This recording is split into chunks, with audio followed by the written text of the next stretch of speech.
There's a question that trips up even the most seasoned nonprofit leaders. Is charitable solicitation registration just a one-time task? Well, today we're going to debunk a common myth that could save your organization from some pretty serious compliance headaches.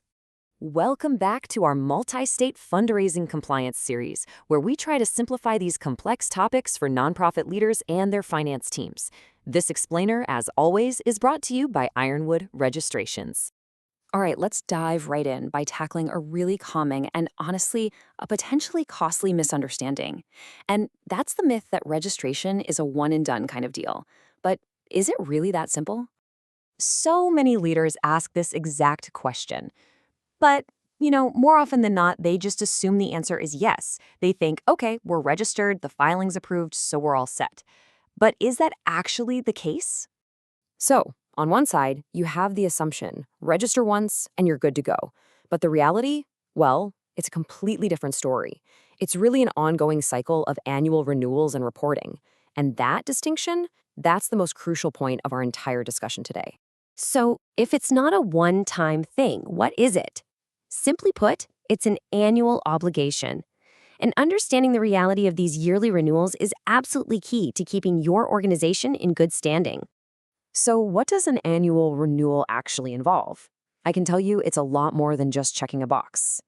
States typically are going to want updated financial statements, a copy of your most recent Form 990, any changes to your list of officers and directors, new contracts with professional fundraisers, and of course, the renewal fees.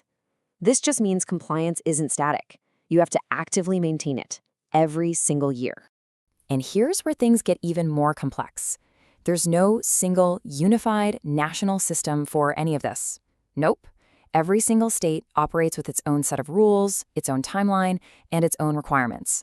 So, how do you keep it all straight? I mean, just look at the variation here.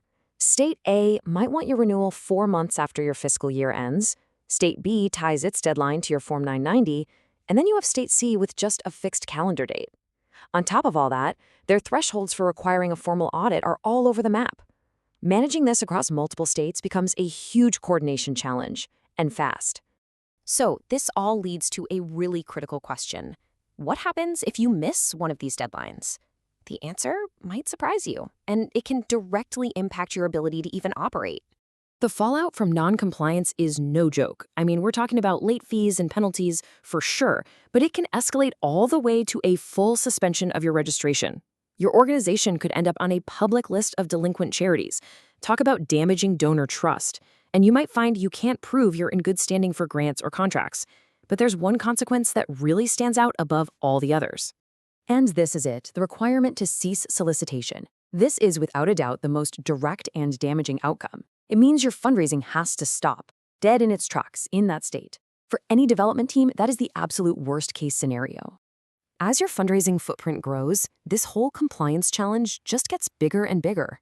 Managing renewals in even just a handful of states can quickly become a huge administrative burden. Let's try to put this into perspective. Imagine your nonprofit is doing great, and you're now registered in just 10 different states. 10. That doesn't sound like a lot, right? Well, that number actually means 10 separate renewal deadlines, 10 different sets of rules, and 10 unique filing packets to prepare. And very often, these deadlines all fall within the same short, compressed window, right after your fiscal year end. I mean, can you imagine being the one person responsible for all of that? It's a logistical nightmare. Yeah, this whole thing creates a perfect storm of internal pressure. Your finance team is already buried in the annual audit and prepping the Form 990. At the exact same time, your development team is trying to launch new campaigns. And right in the middle of all of that, these critical compliance deadlines are looming. It's pretty easy to see how things can slip through the cracks. So how do you manage all this without completely overwhelming your team? The key is to shift from being reactive to being proactive. It's all about building a framework for ongoing compliance. So let's walk through some of the key questions you should be asking inside your organization.